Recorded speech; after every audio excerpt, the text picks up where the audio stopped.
Okay, ladies and gentlemen, I'm Joe. He's Nick. Welcome to part 4 of the Nick and Joe Show for December the 23rd, episode 138. Good Tuesday morning if you're listening to the podcast. If you're listening live, thanks for sticking with us, even though it's now 9:30 Eastern Time. And, for our listeners out on the West Coast, and actually our listeners, Nick, we have listeners in Europe. It's quite late there. In fact, it's kind of early morning, so it's kind of early morning. Anyway, I'm looking at the comments section in the chat room, and there are a few comments about this lockdown that's been ordered by Premier Ford here in Ontario to commence Boxing Day. And So if you haven't had a chance to catch our special edition podcast on the lockdown that Nick and I did, in fact, 2 days ago. Was it 2 days ago or last night? No, it was 2 days ago. So you check it out. It's a special edition. It's up online. And I've been toying with the idea of doing podcasting myself. So you may want to also check out whether or not I've got something online as well. Or go to ThinkRadio.ca and you'll see whatever's there. And if it's up talking about the lockdown, then feel free to click on it and listen in. Because Nick and I, or Nick, or I individually, can be quite entertaining and informative in our own ways. And speaking about being informative, we decided, or Nick was suggesting, that we should spend the last half hour of this week's show, the last segment, the last part before Christmas, talking about Christmas traditions and how some of them may have originated. And I'm not even going to, I don't know, Nick, you were talking about some sort of Christmas goat. I mean, yeah. I'm fairly well. I don't celebrate Christmas, although I love the Christmas season. I really do. But I have to tell you, I consider myself fairly well informed. But this is the first time I've heard of a Christmas goat. Okay. Well, first, Christmas traditions are a fascinating topic in and of themselves. We only get a chance to talk about them once a year. And we have the ones that we in Canada and the United States are familiar with, like trimming the tree and, the different religious ceremonies like Midnight Mass and or the Protestant versions of those things. And everybody, it's basically just a time where people try to put their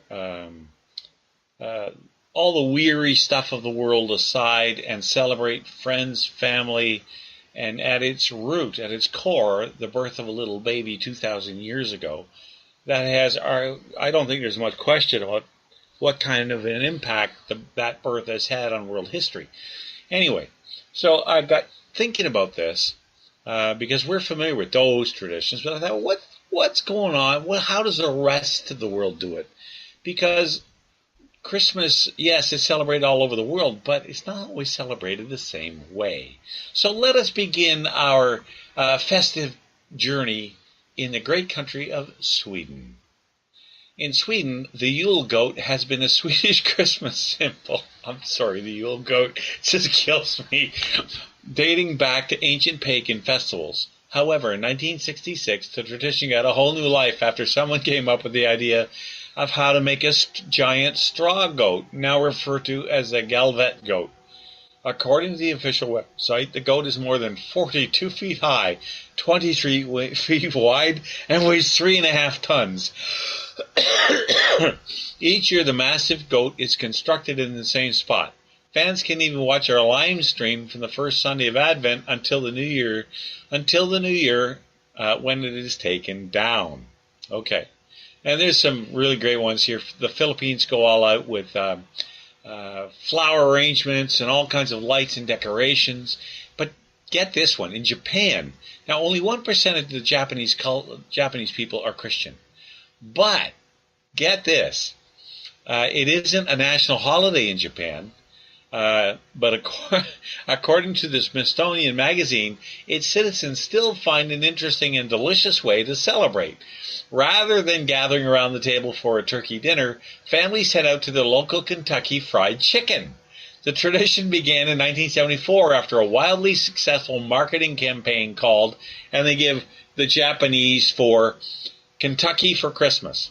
The fast food chain has maintained its Yuletide popularity, causing some people to order their boxes months in advance or stand in 2-hour-long lines to get their finger-licking good food. So I thought that one was interesting. Iceland, the kids put out their shoes, and if they've been, and they scamper up to bed, they celebrate for 13 days there, by the way. And each night, the kids are visited by 13 Yule lads, and they place their shoes by the window. The little ones will head upstairs to bed. In the morning, they'll either have received candy if they're good, or greeted with shoes full of rotten potatoes if they're bad. Rotten potatoes. And let's see. In Finland, they have the traditional meal made of porridge that's made of rice and milk topped with cinnamon milk or butter. Whoever finds the almond placed inside one of the pudding wins. But some families cheat and hide a few almonds so the kids don't get upset. At the end of the day, it's customary to warm up in the sauna together. Now, New Zealand, talk about completely the opposite situation. Because summer falls during Christmas for the Kiwis, a number of their traditions center around a barbie or grill, where families and friends gather for a casual cookout of fresh seafood, meat, and seasonal vegetables. The New Zealand Christmas tree is the Pohutawaka tree, a coastal species that blooms a bright red color in December, providing the same shade during sunny days, and they sing carols in both English and Maori, or Maori, or whatever. I don't mean to disrespect the name, I just can't say it. Now in Denmark, it's interesting. Before Christianity came to the Danes, Christmas Day was a celebration of brighter days, or jol, as it occurred just before the winter solstice. Today, homes are decorated with superstitious characters called nisser, who are believed to provide protection. On the evening of December 24th, Danish families placed their Christmas tree in the middle of the room and danced around it while singing carols. In Martinique, they kind of do the same thing. That's a French island in the Caribbean. And they go around visiting each other on Advent and on New Year's Day, bringing all kinds of food and snacks and cakes, and they sing Christmas carols together. In Norway, Christmas season is called Julebard, and it begins on December 3rd. And this is how come Norwegians never freeze, by the way. They fill up local bars and restaurants throughout the month. Families celebrate Little Christmas on the 23rd, each having their own ritual for the day. They may include decorating the tree, making a gingerbread house, and eating hot rice pudding. The Irish put a red candle in the window. In Barbados, they're big on Christmas ham. In Poland, on Christmas Eve, many families share optalek, an unleavened religious wafer, each person breaking off a piece as they wish each other Merry Christmas. Dinner may not begin until the first star appears in the night sky, and traditionally an extra setting is left at the table in case someone uninvited shows up. And then you have in Holland. Now, I know this tradition a little bit because my ancestry, part of it is Dutch, and I'm the epitome of wooden shoes, wooden head, and wouldn't listen. Anyway, in Holland, St. Nicholas is called, or Santa Claus is called Sinterklaas, and is the Dutch name for St. Nicholas, the man recognized by children by his long white beard, red cape, and red mitre. Kids put a shoe by the chimney or back door and wake up on Christmas morning to find treats like gingerbread men, marzipan, and chocolate letters inside. There's also an interesting, with this particular tradition, he has a little helper that goes with him. Trying to think of his name. Peter? I can't remember. Anyway, he goes out giving cold to all the bad kids. In Brazil and Portuguese, those families come together on Christmas Eve to eat dinner as late as 10 p.m. Then exactly at midnight, they exchange gifts, toast, and wish each other a Merry Christmas. Midnight Mass, Missa de Gallo, Rooster Mass, is a chance to meet up with neighbors and extended family wish them the best for the holiday season. I'm just seeing how many more are left here. Which one would be interesting? El Salvador. Let's see what the El Salvadorans do. Central American countries like El Salvador toast Christmas with fireworks and displays on December 24th and 5th. Children celebrate with smaller firecrackers called volcanitos, little volcanoes, and estrelitas, little stars, while those who are a little older tend to prefer the larger varieties and Roman candles. And that's a brief summary of some of the traditions that take place around the world when it comes to this festive time of year. But you know something, I guess maybe home is where the heart is. When I think back on some of my favorite Christmas traditions, I remember as a kid when I was 8 or 9 or 10 years old, we would go to my grandmother's place, and she had 5 boys and my mother, so there were 6 kids in the family, and we'd all descend on Grandma's place, and good Lord, that woman could cook. She would cook for 2 weeks before Christmas, everything from stuffed turkey to economy cake, and it was just the most amazing meal. But the best part of the whole night was when you came back from church, the meal was on the table, you had to sit and eat your meal before you get your presents. But there was a mound of gifts under the tree. Like it had to be 4 feet high and 5 or 6 feet across. And everybody got one. And I always got a little plastic model, either of a car or a plane or something like that. And I was just fine with that because they would turn the kids loose all at once.